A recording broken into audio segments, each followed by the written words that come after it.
সালাউদ্দিন ভাই আর আমাদের আসাদুজ্জামান ভাই আমাদেরকে দেখানোর চেষ্টা করছেন এটা নকল রাস্তা। এই রাস্তাটা ওনাদের অতীত ইতিহাসের সঙ্গে পরিচিত, যেহেতু নকল বা ছাত্র, সেই জন্য ওই সিস্টেমের বাইরে ডাইনি বামে নড়তে চাচ্ছেন। নড়তে না চেয়ে এসে কি উত্তর দিচ্ছে আমাদেরকে?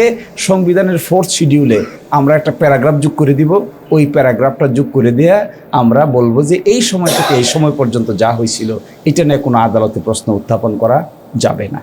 আমি সামনাসামনি পাইলে এই প্রশ্ন আমাদেরকে জিজ্ঞাসা করার দরকার, আপনারা তো যুগ একবার করেছিলেন, 5ম সংশোধনী দিয়ে তো যুগ করেছিলেন, তো এটা গেল কোথায়? 7ম সংশোধনী দিয়ে এরশাদ সাহেব যুগ করেছিল, এটা গেল কোথায়? নকল যারা করে এরা খালি ওইভাবে তাকায় তাকায়, তো লেখে এইদিকে তাকায়, কিন্তু ও চোখ ওই দিকে, লেখে এইদিকে, ওই দেখতেছে, তো ও রাইট চিহ্ন দেয়, হেও রাইট চিহ্ন দেয়, এর ডাইনে তাকায়, হেও ডাইনে তাকায়। সুপ্রিম কোর্টে কিছুটা কন্টেম্পচুয়াস কথা তাও একটা বলি, সুপ্রিম কোর্টে 2 জজ মিলে একটা ডিভিশন বেঞ্চ হয়, এটাকে বলে দ্বৈত বেঞ্চ। একজন সিনিয়র জজ থাকে, একজন জুনিয়র জজ থাকে। তো জুনিয়র জজকে বলে পিউনি জজ, মানে খুব বেশি গুরুত্ব নাই, সিনিয়র যা করে ওনার কাজ হইলো কালে এটার সাথে জি হুজুর করা। তো সিনিয়র যদি বেইল লিখে বি লেখে, তো জুনিয়র জজও তাকায় থাকে বি লেখছে না সি লেখছে। বিএনপির একটা বাজে অভ্যাস আছে যে তার জন্য রাস্তা পরিষ্কার করে, বিএনপি তার জন্য কবর করে। বিএনপির ইতিহাসে অতীতে যাদের রাস্তা পরিষ্কারের কারণে বিএনপি ক্ষমতার স্বাদে আসছে, দেখবেন সবাই কারো পাশেই শেষ পর্যন্ত বিএনপি স্ট্রংলি দাঁড়ায় না। আপনি জলপাই কালারের বন্দুক, শার্ট প্যান্ট নিয়ে এসে ক্ষমতা দখল করে হঠাৎ করে বলতেছেন যে এই সময় থেকে এই সময় পর্যন্ত কোনো প্রশ্ন উত্থাপন করা যাবে না। আইনমন্ত্রী আর স্বরাষ্ট্রমন্ত্রী দুইজনে মিলে একটা ফর্মুলা দিয়েছে, এই ফর্মুলাটা সঠিক না বেঠিক এটা বলেই আমি শেষ করে দেব। ওনারা বলেছেন, স্বরাষ্ট্রমন্ত্রী সাহেব বলেছেন তাদের বক্তৃতার 39 মিনিটে যে গণভোটের প্রস্তাব করেছিলাম আমি করেছিলাম, তারপর একটু ডট ডট ডট, রাষ্ট্রপতি আদেশ তো জারি করতে পারেন না, সেটা একটা রিট এবং গণভোটের সার্টেন প্রভিশন মানে সেকশন এবং আদেশের টোটাল সেটা চ্যালেঞ্জ হয়েছে কনস্টিটিউশনাল কিনা।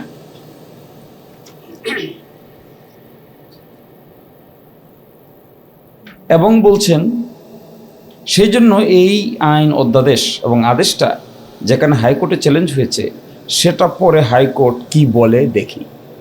তার মানে বলতে চাচ্ছেন যে এই বিষয়টা আদালতে বিচার্য বিষয়, তাহলে দেখি আমরা সেখানে কি হয়। তো আদালতে বিচারের আগে তাহলে সিদ্ধান্ত নেওয়া তো ঠিক হলো না। যদি তারা এটা বলে থাকেন যে বিষয়টা আদালতে বিচার্য, তা আদালতে বিচার্য, আদালতে তো কোনো সিদ্ধান্ত হয়নি এখনো, পেন্ডিং, রাইটও হয় নাই, রঙও হয়নি।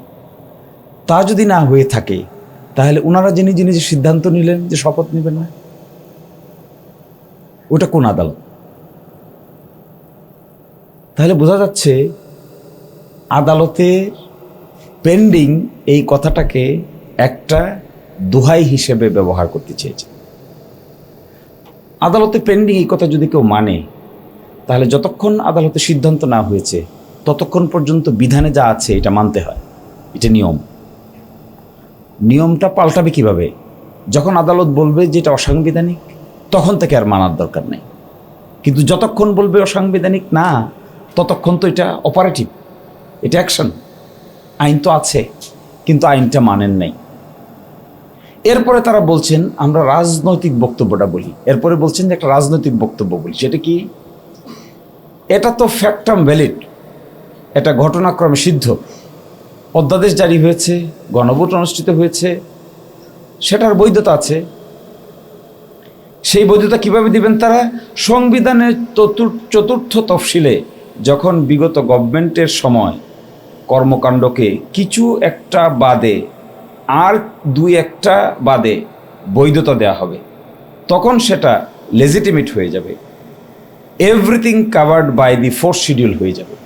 তাহলে সমাধানটা কি দিচ্ছেন তারা পার্লামেন্টে একটা কমিটি গঠন করার প্রস্তাব করেছেন।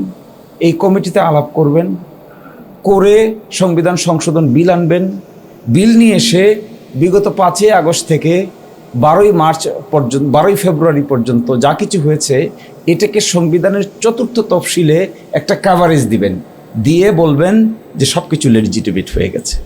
This is the roadmap. আমরা যা বুঝতে পেরেছি এখনো। ল্যাঙ্গুয়েজটা কি তাদের ল্যাঙ্গুয়েজটা হলো লেজিসলেট, সেটা লেজিটিমেট হয়ে যাবে, everything covered by the 4th schedule হয়ে যাবে। কবে? 2-1টা বাদে বাকি সবগুলোকে এটা করবে। এখন প্রশ্ন হলো এটাকে তারা আগে করেন নাই? এই কাজ তো তারা করেছেন। বাংলাদেশের সংবিধান তো কাটাছিড়া তারাই করেছেন। শহীদ প্রেসিডেন্ট জিয়া রহমানের আমলে তারা এই কাজ করেছিলেন। তারা এসে বলেছিলেন যে 15ই আগস্ট 1975 থেকে 9ই এপ্রিল 1979 সাল পর্যন্ত যা কিছু করা হয়েছে এইগুলো কোনো আদালতে প্রশ্ন উত্থাপন করা যাবে না। তাহলে একটা লিগ্যাল কাভারেজ দিলেন। এই লিগ্যাল কাভারেজ কোথায় দিলেন? এই লিগ্যাল কাভারেজ দিলেন সংবিধানের 4th তফসিলের প্যারাগ্রাফ 3A অ্যাড করে। 3A-তে গিয়ে বললেন যত মার্শাল ল, অর্ডার, রেগুলেশন, বাইলজ এতদিন থেকে এতদিন পর্যন্ত যা কিছু করা হয়েছে এগুলো কোনো আদালতে প্রশ্ন উত্থাপন করা যাবে না। 5ম সংশোধনীর মামলা শুনানির সময় বাংলাদেশের সুপ্রিম কোর্ট বলে দিছে, হু আর ইউ টু সে টেল ইট? আপনি কে? আপনি তো ইউজারপার, মানে হলো আপনি ক্ষমতা দখলদার। আপনি জলপাই কালারের বন্দুক, শার্ট প্যান্ট নিয়ে এসে ক্ষমতা দখল করে হঠাৎ করে বলতেছেন যে এই সময় থেকে এই সময় পর্যন্ত কোনো প্রশ্ন উত্থাপন করা যাবে না। এই মর্মে 5ম সংশোধনী মামলার রায় প্রকাশিত হয়েছে 1-2-2010। এটা রিভিউ হয়েছে, রিভিউর রায় হয়েছে 29-3-2011। এই 2 রায়ে 3-এর A প্যারাগ্রাফটাকে অসাংবিধানিক ঘোষণা করে দিয়েছে। আর সেই পথে এখন আবার আমাদের দেখাচ্ছে, যে পথে হেঁটে একবার বাংলাদেশের কোর্ট অসাংবিধানিক ডিক্লেয়ার করে দিয়েছে, একই পরিচিত পথ আমার মনে হয় ব্রেইনকে কাজে লাগায় নাই বা ব্রেইনকে হ্যামার করে নাই। এটা হলো অনেকটা মুখস্থ পথ। এই যে তুতা পাখির মতো তাল গাছ এক পায়ে দাঁড়িয়ে সব গাছ ছাড়িয়ে উকি মারে আকাশে, তো ওইটাও কয় তাল গাছ এক পায়ে দাঁড়িয়ে উকি মেরে।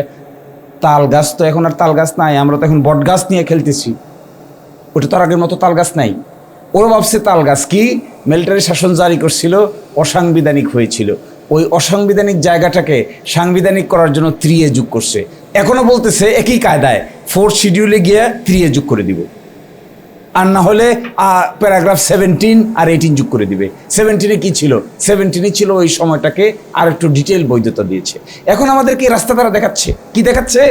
শুরু বলেছে যে একটা লেজিসলেটিভ সব কিছু ঠিক হয়ে যাবে যদি আমরা 4th শিডিউলে গিয়ে এরকম একটা কাভারেজ দিয়ে দিই। তাহলে 5 আগস্ট থেকে এই সময়ের মধ্যে কোনো আদালতে প্রশ্ন উত্থাপন করা যাবে না। এই যে প্রশ্ন উত্থাপন করা যাবে না বলবে, এইটাকে চ্যালেঞ্জ করে আদালতে প্রশ্ন উত্থাপন হবে। রং ডাইরেকশন। আমরা কি রাস্তা বের করেছিলাম? আমরা রাস্তা বের করেছিলাম যে no, this is not the road, এটা কোনো রোড না। আমরা বের করেছিলাম একটা গণভোট হবে, গণভোটে হা হলে সংবিধান সংস্কার পরিষদ হবে, সংবিধান সংস্কার পরিষদ 180 দিন কাজ করবে, 180 দিন কাজ করার পরে পার্লামেন্ট দ্বিকক্ষ বিশিষ্ট হয়ে যাবে, দিয়ে 180 দিনের দায়িত্ব শেষ, পার্লামেন্ট দায়িত্ব পালন করবে। নতুনভাবে এগুলোকে আমরা সিলগালা করে অগ্রসর হব। ভবিষ্যতে দেশীয় কোনো আদালতে এই বিষয়টা আর চ্যালেঞ্জের সাবজেক্ট ম্যাটার হবে না। আর তারা আমাদের কি রাস্তা দেখাচ্ছে? দেখাচ্ছে অতীতের 5ম সংশোধনীর পরিচিত রাস্তা। এই 5ম সংশোধনীর পরিচিত রাস্তাটা ডেঞ্জারাস। কাদের জন্য? বিপ্লবীদের জন্য। ওরা বলে আপনারা এত টেনশিত কেন? আমাদেরকে বলে আমরা এত টেনশিত কেন? বিপ্লবীদেরকে বলে তোমরা এত চিন্তিত কেন? তো বিপ্লব তো আপনি করেন নাই, বিপ্লব তো এরা করেছে। যারা বিপ্লব করেছে তারা তো গিলোটিনের সামনে আছে। যারা গিলোটিনের সামনে আছে চিন্তা তো তারই বেশি হবে, চিন্তা তো আপনার বেশি হওয়ার কথা না। বাংলাদেশে এই ঘটনার জন্য, 5 আগস্ট ঘটনার জন্য যদি কারো গলা কাটা যায়, তাহলে গলা কাটা যাবে তো ছাত্র নেতৃবৃন্দের সর্বাগ্রে। তো ছাত্র নেতৃবৃন্দের চিন্তাই তো বেশি থাকার কথা। আমি হিসাব করে দেখেছি, এই যে ইন্টেলেকচুয়াল ব্যাংক্রাফসি আছে, বুদ্ধিগত দেউলিয়াপনা আছে। বুদ্ধিগত দেউলিয়াপনার কারণে কি হয় জানেন? এটা আমরা স্কুলে দেখতাম, নকল যারা করে এরা খালি ওইভাবে তাকায় থাকে, তো লেখে এদিকে তাকাইয়া, কিন্তু ও চোখ ওই দিকে, লেখে এদিকে, ওই দেখতেছে। তো ও রাইট চিহ্ন দেয়, হেও রাইট চিহ্ন দেয়, এর ডাইনে তাকায়, হেও ডাইনে তাকায়। সুপ্রিম কোর্টে কিছুটা কন্টেম্পচুয়াস কথা তাও একটা বলি, সুপ্রিম কোর্টে 2 জজ মিলে একটা ডিভিশন বেঞ্চ হয়, এটাকে বলে দ্বৈত বেঞ্চ। একজন সিনিয়র জজ থাকে, একজন জুনিয়র জজ থাকে। তো জুনিয়র জজকে বলে পিউনি জজ, মানে খুব বেশি গুরুত্ব নাই, সিনিয়র যা করে ওনার কাজ হইলো কালে এটার সাথে জি হুজুর করা। তো সিনিয়র যদি বেল লেখে, বি লেখে, তো জুনিয়র জজও তাকাই থাকে বি লেখছে না সি লেখছে। এই উলট পালট থেকে রক্ষার একমাত্র রাস্তা ছিল সংবিধান সংস্কার পরিষদ, এখানে উত্থাপন করা, অ্যাকসেপ্ট করা, সিলগালা করা। ভবিষ্যতে কোনো আদালতে এগুলো নিয়ে প্রশ্ন ওঠার কিছু নাই। আপনি একটা রেফারেন্ডাম আদালতে গিয়ে বাদ করে দিবেন? তো জনগণের কথা, তো জনগণের, আচ্ছা বলেন তো দেখি, বিপ্লব সঠিক হয়েছে কি হয় নাই, এই কথা কি বাংলাদেশের আদালত বলতে পারে?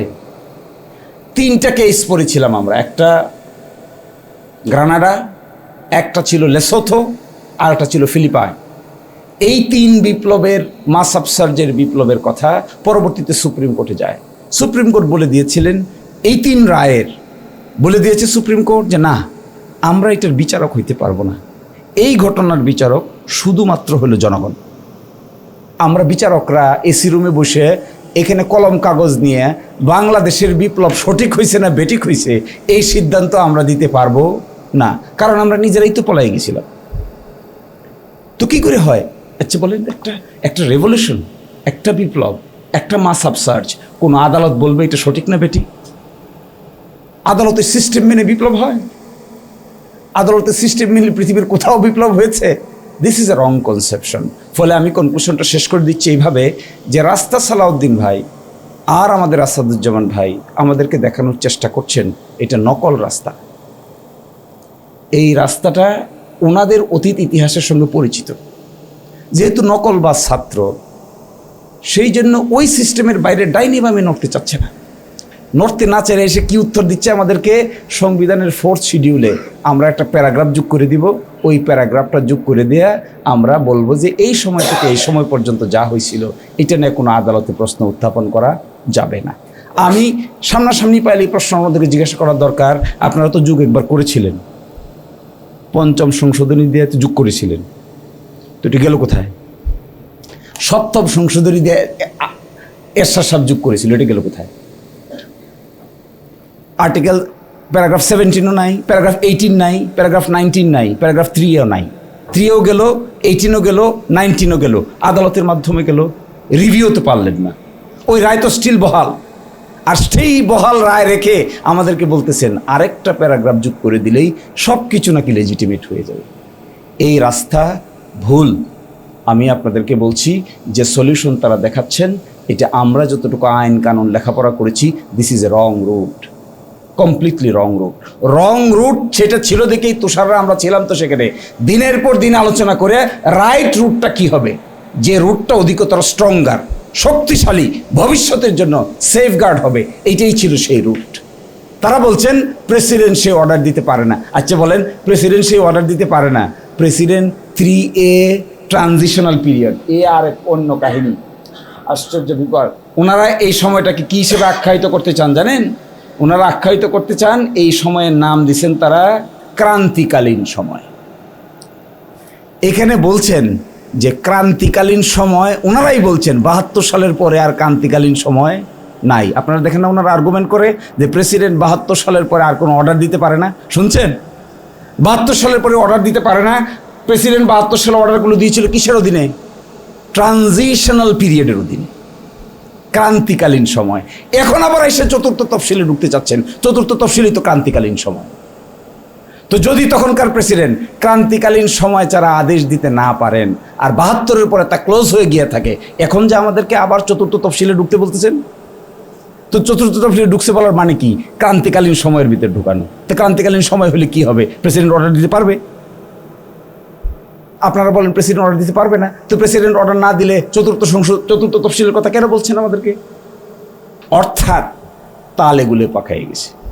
তো আমি এই এতটুকু বলি, আমাদেরকে এই রং রুটে নেবেন না, please come to the right route. আমরা বিপ্লবীদেরকে we must save them, they are our pride, we must respect them.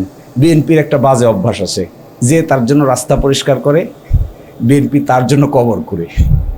বিএনপির ইতিহাসে অতীতে যাদের রাস্তা পরিষ্কারের কারণে বিএনপি ক্ষমতার স্বাদে আসছে, দেখবেন সবাই কারো পাশেই শেষ পর্যন্ত বিএনপি স্ট্রংলি দাঁড়ায় না। এটা একটা খারাপ দিক, এটা ভালো কিছু না। So we have to be very careful যে রং রুটে যাওয়া যাবে না। সমাধানটা কি? সমাধানটা হলো রাইট রুট। রাইট রুট কি? জুলাই জাতীয় সনদ বাস্তবায়ন আদেশ, সেকশন 7, সেকশন 8, সেকশন 9, সেকশন 10, এটা হলো রাইট রুট। এই রাইট রুটে গেলে উই অল আর সেই, এই রাইট রুটে না গেলে we all will be in danger. সকলেই ভালো থাকবেন। আল্লাহ হাফেজ।